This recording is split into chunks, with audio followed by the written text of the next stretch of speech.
Hello, everybody, and welcome to another episode of Cinemacast right here on Arrow Entertainment. Be sure you hit that like and subscribe button down below if you're if you're a new reoccurring fan.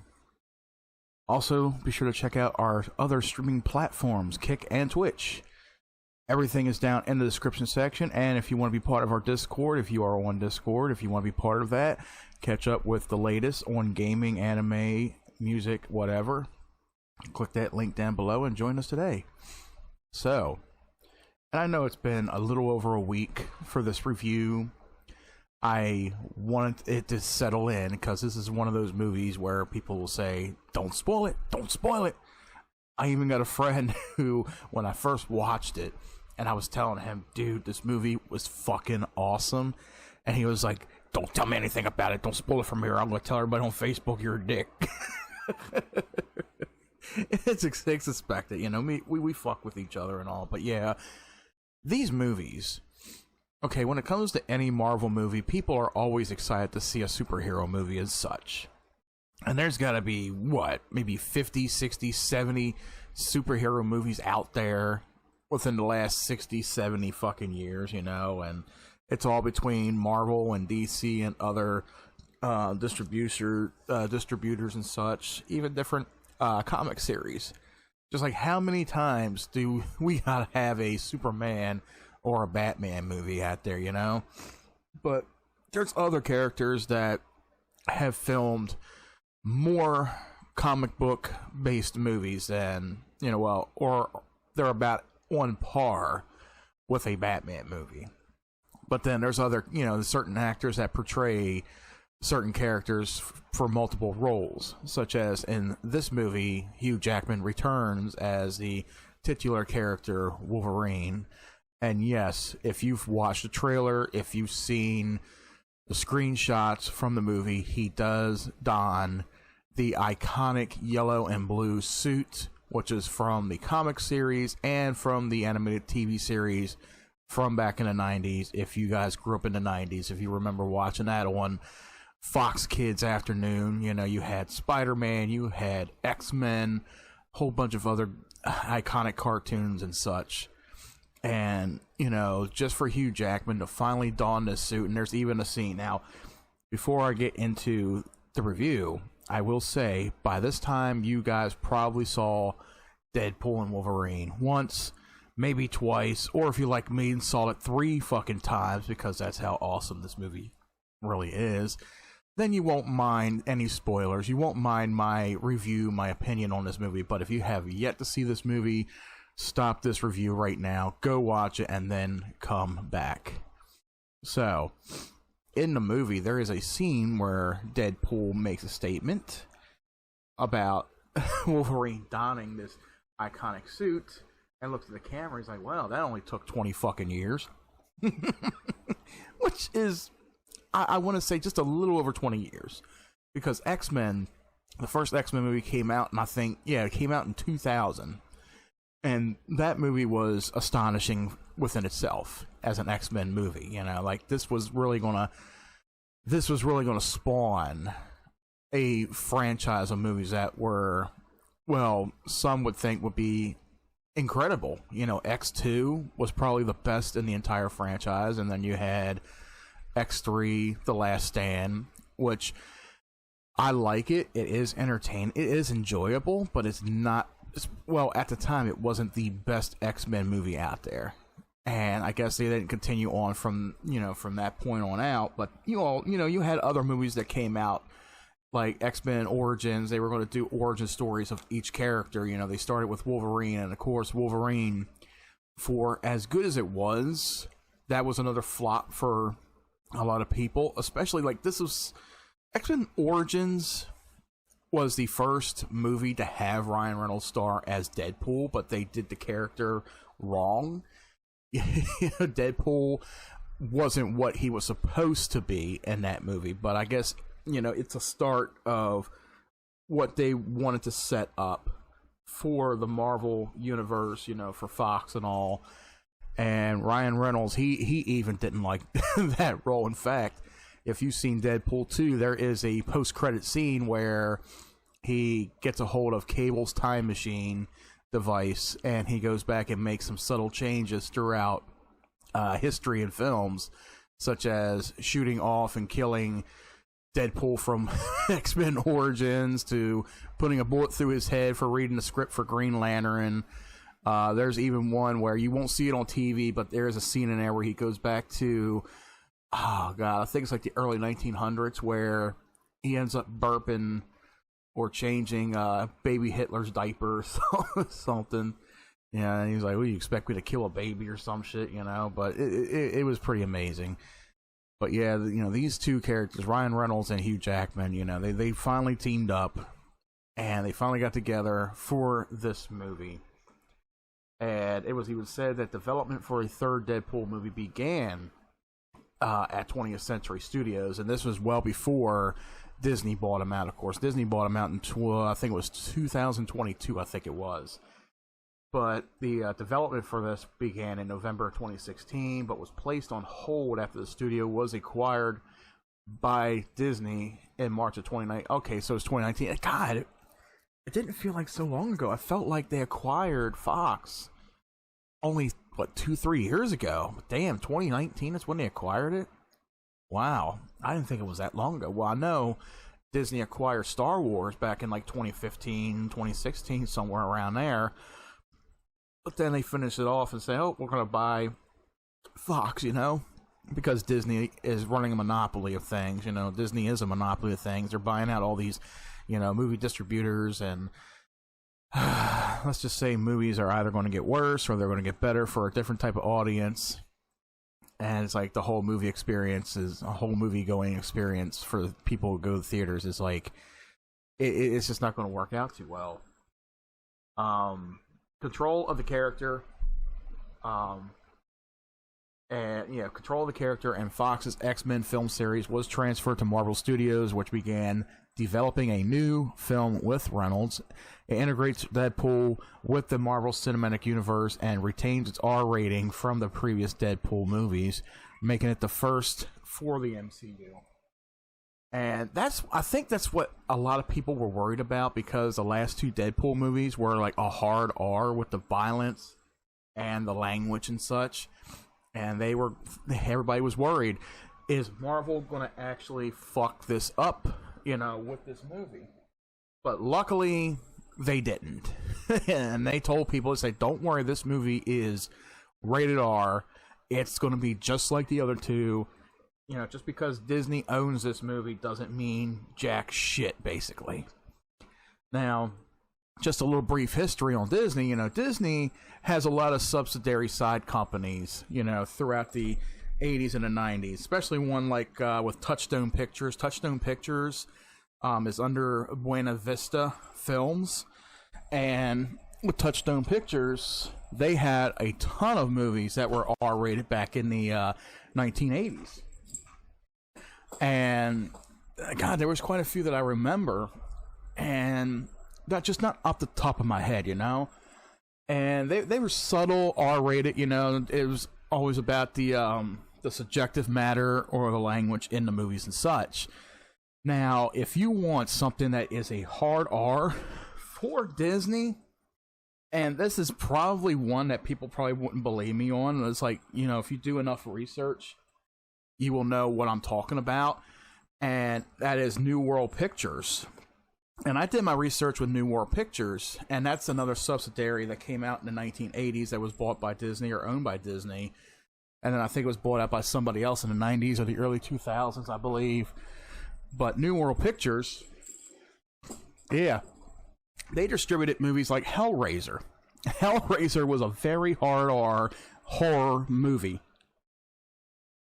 Even if you've seen Hellraiser and you'd be like, what the fuck? This movie is rated R? Yeah, it is. Look it up. If you look up New World Pictures on Wikipedia and you look on the side where it's, you know, where it's pretty much in works with, you will see the Walt Disney Company over there. So yeah, Hellraiser is a Disney movie. That is something, ain't it? So, you know, Disney has a few skeletons in their closet still that is slowly coming out within its nature. So yeah, with this movie here, with it being the first R-rated movie for the MCU, because the MCU, it's just a term for a group of movies that come out, you know. It's like, okay, we're forming a storyline that leads up to the Avengers timeline and such, and everything is just going as perfect as it should. So yeah, like I said, you know, many people were they were a little bit nervous about this movie being R-rated and under the MCU, because mostly movies under the MCU are PG-13, but then you got movies like Guardians of the Galaxy Volume 3 where they allowed at least one F-word in the movie and such. But that's like the norm for today. You know, when PG-13, they don't try to break the barriers for any hard content in their movies, but it's been a norm for a long time. Look at PG movies. PG movies back in the 70s and the 80s, they got away with a lot of stuff. The violence, the language barrier, even the sexual content at times, and you gotta wonder, this movie is rated PG? Jesus. Look at the made-for-TV movie Gettysburg. I recently just watched Gettysburg about a month ago, and that movie, if you look on the back of the DVD cover, it says it's rated PG, and it's like, how can you have a movie based on an actual war event in U.S. history that was one of the bloodiest events, one of the most violent events, and of course they aired it on TV, but it's also on DVD. It's like, how can you rate that movie PG? There's so much violence to it. But then again, I guess if you don't have any blood showing in the movie, you just got people being gunned down and fired upon and stuff, and you don't have any bad language, then I guess, we could just keep it at that, you know, not even PG-13, you know. But, you know, that's probably like the first war movie out there, well, to a modern era, that is rated PG, you know. Most war movies you see are like R-rated. You know, you never take a step down to PG-13 or anything like that. But yeah, going back to this movie here, who is this? Reese.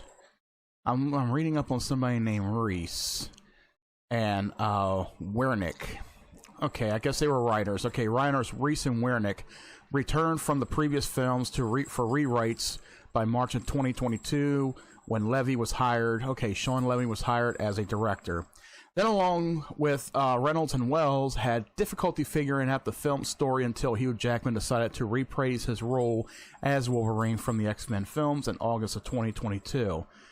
Several actors from the X-Men films and prior Marvel productions also have returned as part of the film's multiverse story, which also serves as a farewell to Fox's Marvel films. So, this movie here is basically a farewell to what 20th Century Fox had under their belt when it came to X-Men, Deadpool, and there's even some other characters alongside, like Elektra. Okay, this is a big spoiler for you guys. Jennifer Garner reprises her role as Elektra from the movie Daredevil, which was also under 20th Century Fox.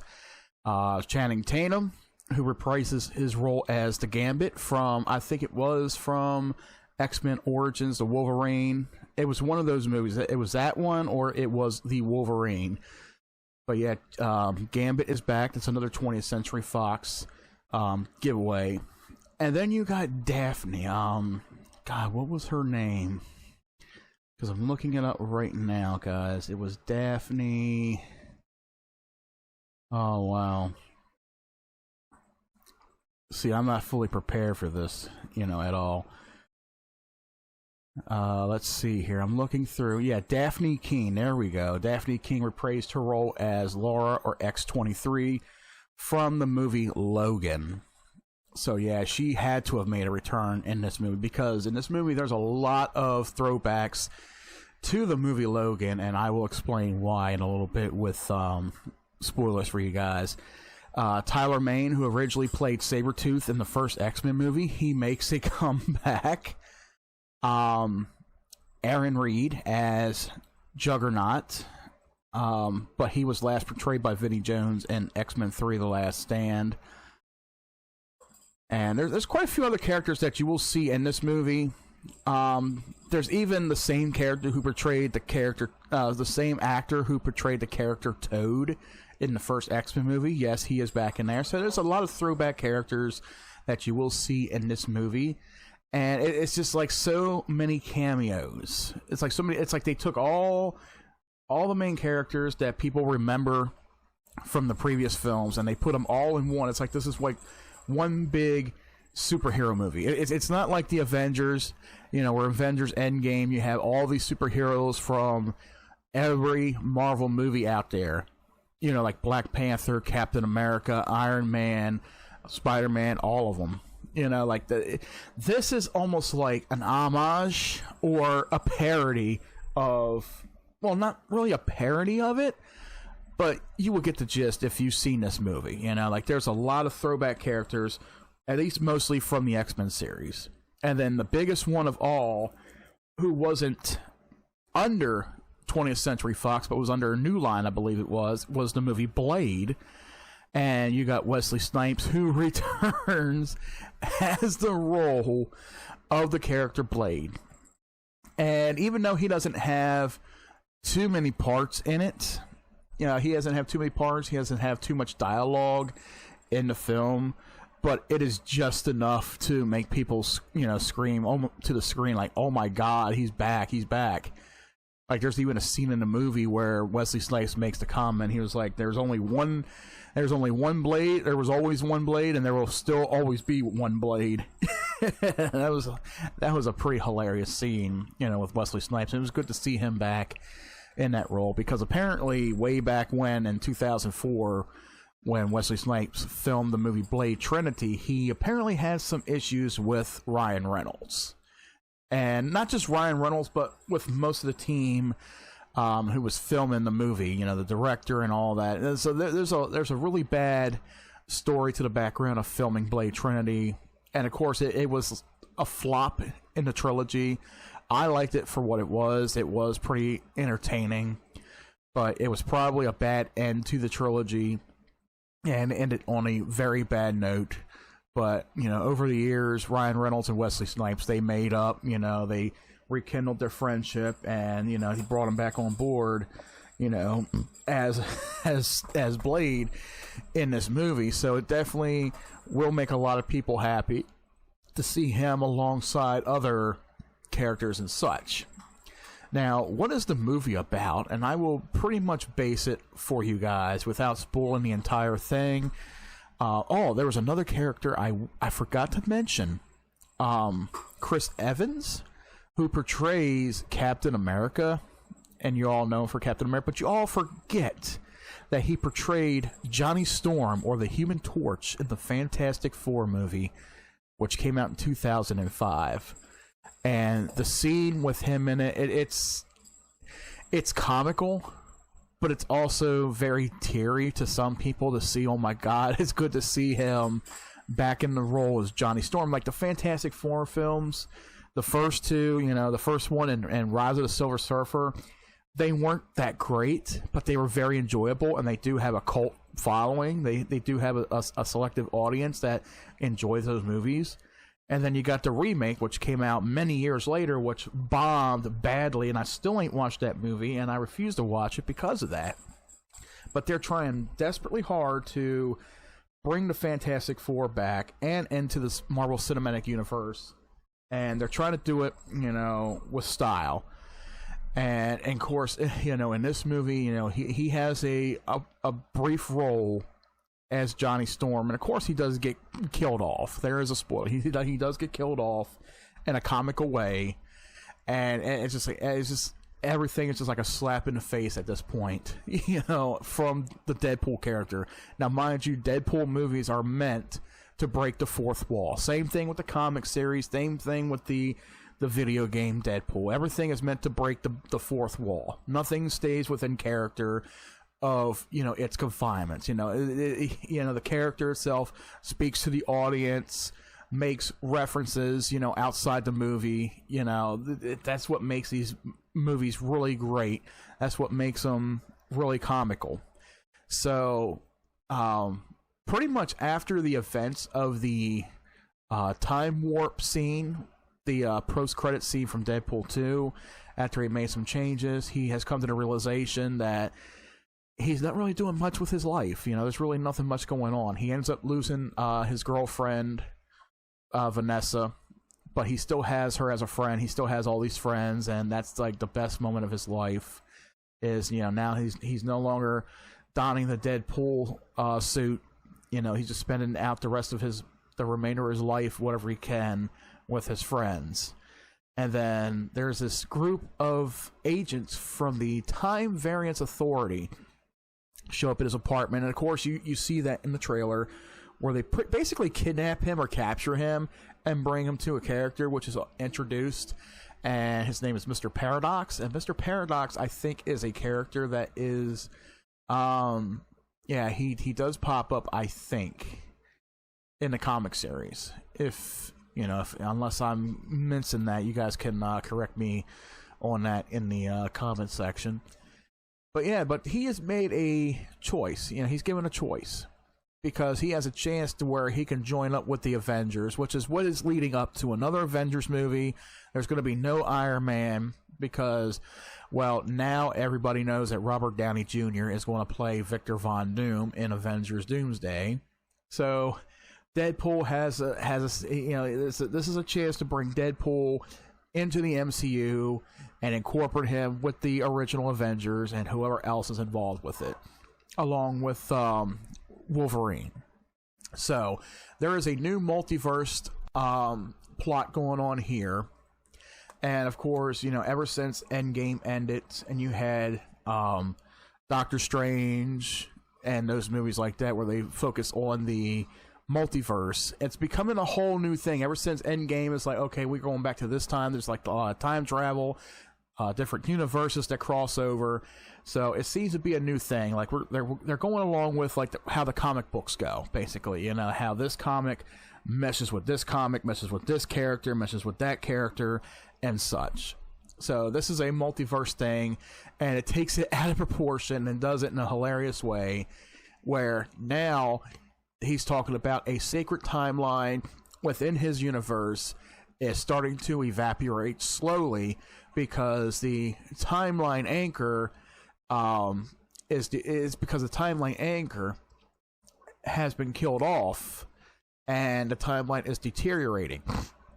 And it turns out that the timeline anchor is Logan from the movie Logan. Since Logan's character died in that movie, sacrificing himself, now this timeline anchor has been broken and the timeline is deteriorating, which means Deadpool's whole world, his universe, is about to disintegrate, you know, within a matter of days, hours, whatever.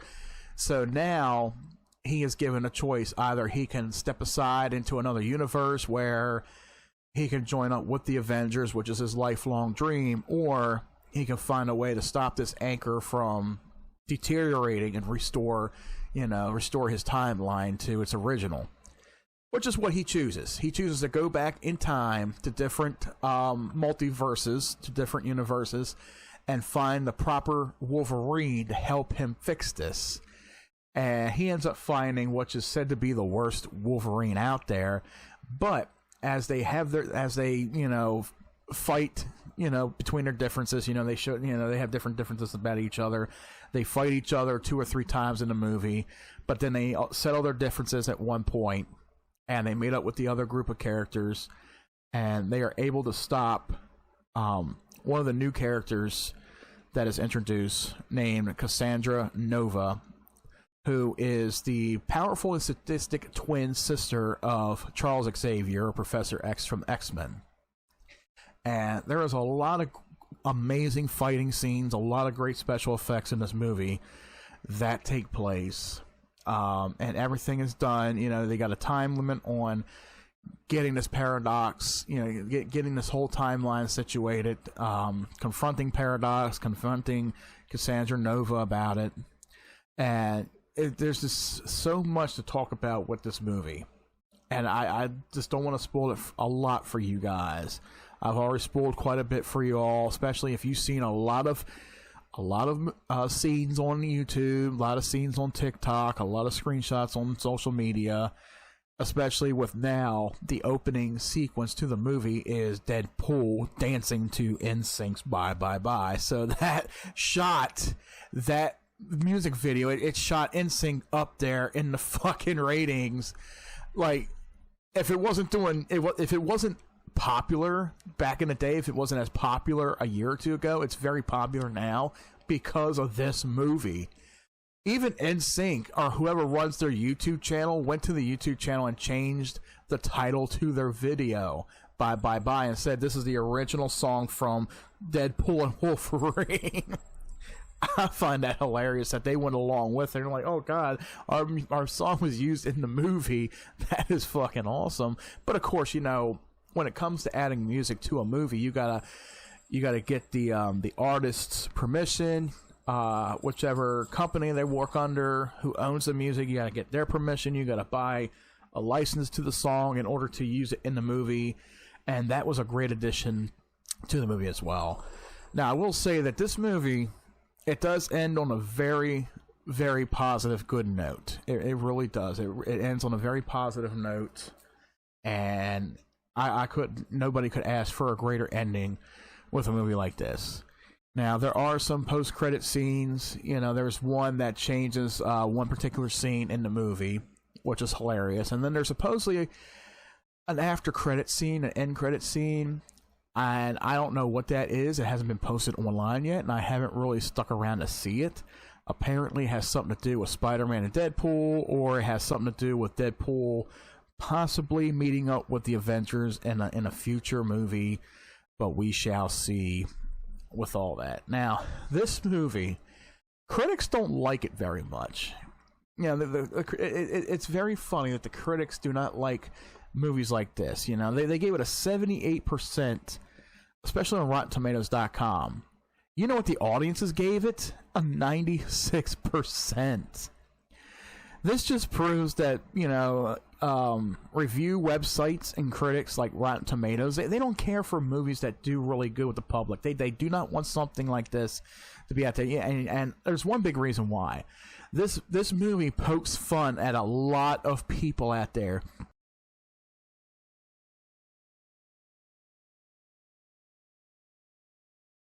Movie.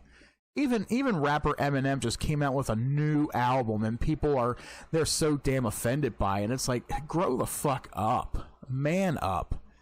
It's time to stop being offended. It's time to stop being a pussy about things and accept them for what they are.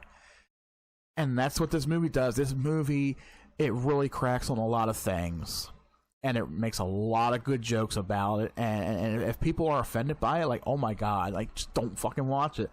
There was even a viral video of this couple who said that they took their kid to see this movie, and they were like, oh, this is so disgusting. We don't even know what this was. It doesn't even seem like a Marvel movie. It's like, well, if you don't know what Deadpool is, and if you didn't see the poster, if you didn't see the trailer that says this is a R-rated superhero movie, like, god damn, if you don't read up on that stuff, if you don't research it, you're going to be disappointed. But it's like, rather than put something out there to make it viral, to say, hey, I'm pissed off because this movie, it's not like Iron Man, it's not like Captain America, okay, and just don't go and watch it. Nobody's going to be offended by that, you know? So, what does the website critics consensus reads? Ryan Reynolds makes himself at home in the MCU with a cherubic wit, while Hugh Jackman provides a adamantium backbone to proceedings in Deadpool and Wolverine, an irrelevant romp with a surprisingly soft spot for a bygone era of superhero movies. Metacritic, which uses a weighted average of 56 out of 100, indicating mixed or average reviews. Audiences polled by CinemaScore gave it a A rating on a A+ to F scale, while those surveyed by PostTrack gave it a 96% positive score. And that's what I would give it, you know, myself. I even see something here for CNN. Yeah, Brian Lowry of CNN wrote for CNN that it showcased Marvel Studios' willingness to partake in self-deprecation and a respect for the superhero films of the 2000s. That is something that somebody from CNN would definitely say. You know, the hell with CNN anyway. But there's so many mixed reviews from a lot of different critics. The Chicago Sun-Times columnist Richard Roepert gave it a 3 out of 4 stars, highlighted the stars' performances, violence, humor, and Easter eggs, which he described as a more abundant than the ones on the White House lawn on a Monday in April, though he criticized the usual plot and paper-thin story. Now, I will say that the story is...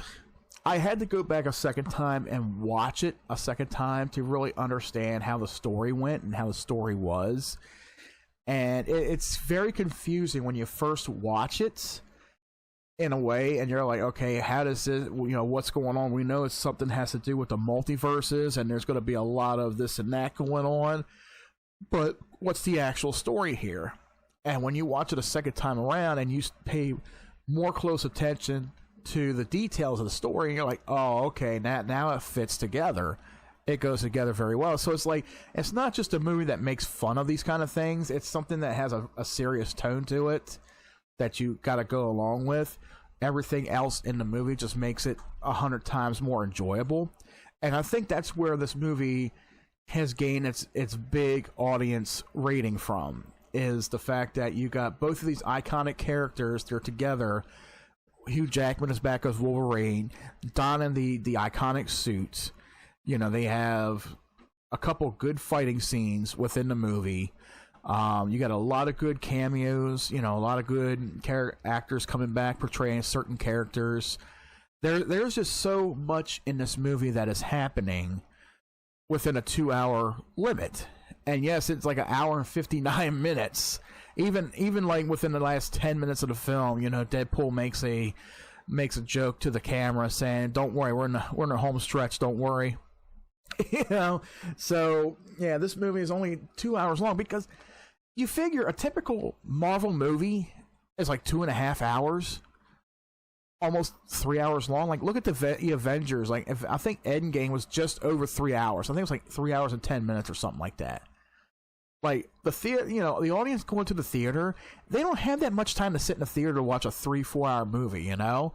You know, sometimes you got to get up for a bathroom break. You don't want to miss out on any key scenes. You don't want to miss out on this or that, because there's a lot of stuff that goes on that happens when you walk away to use the bathroom, you know? Like, when you go to watch a movie, when you go to theaters to watch a movie, you're there to watch and enjoy a movie. I mean, yeah, there's going to be a time or two where you got to get up and use the bathroom, but movies like this, you really don't want to miss any key scenes, you know? You don't want to miss any key plots to the movie. You know, there's just so much that's going on.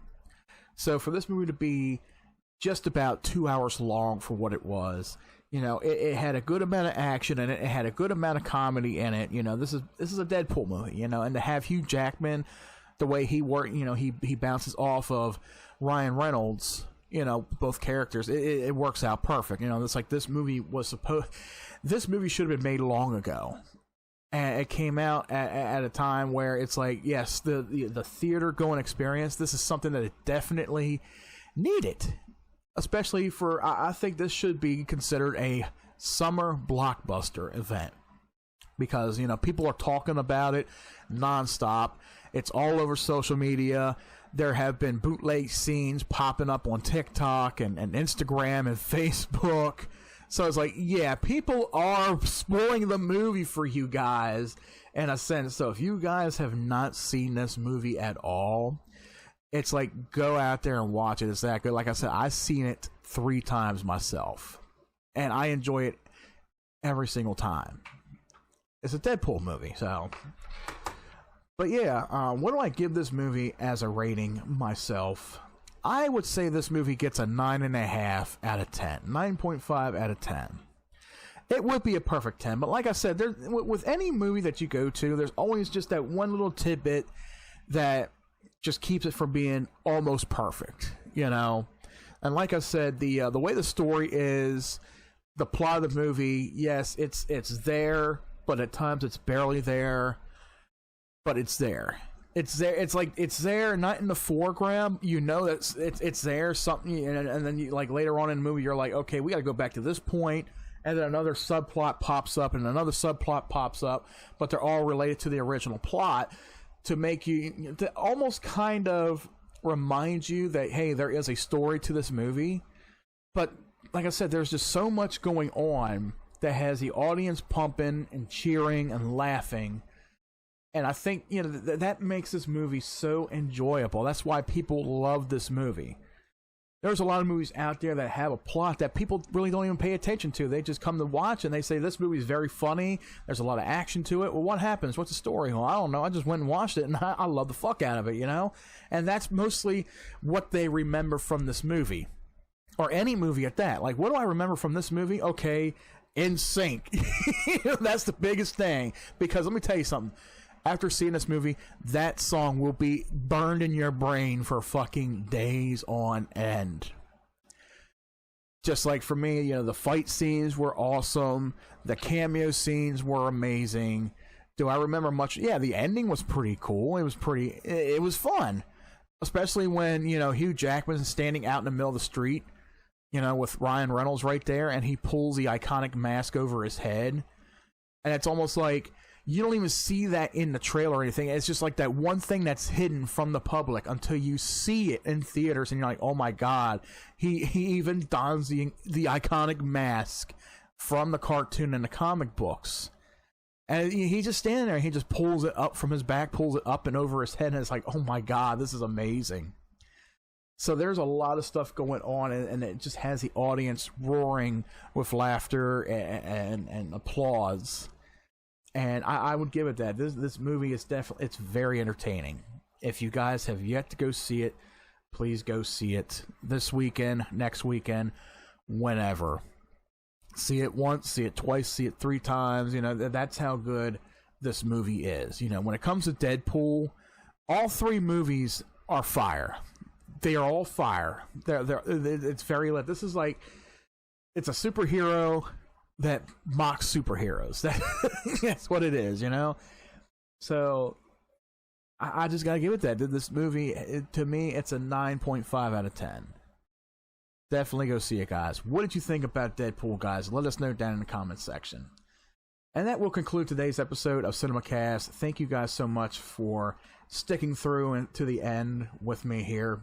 If you guys have yet to do so, hit that like and subscribe button down below if you enjoy our content. Also, if you want to watch us stream and do our podcast on other streaming platforms like Twitch and Kick, links for those are right down below in the description section as well. And also in the description section, if you guys are on Discord, once again, if you want to join us on Discord, join the discussion, meet up with some new people, meet some new friends, click the link down below, and we'll see you there. And guys, once again, thank you so much for joining me today's episode of Cinemacast. Until next time, we'll see you right back here in the cinema.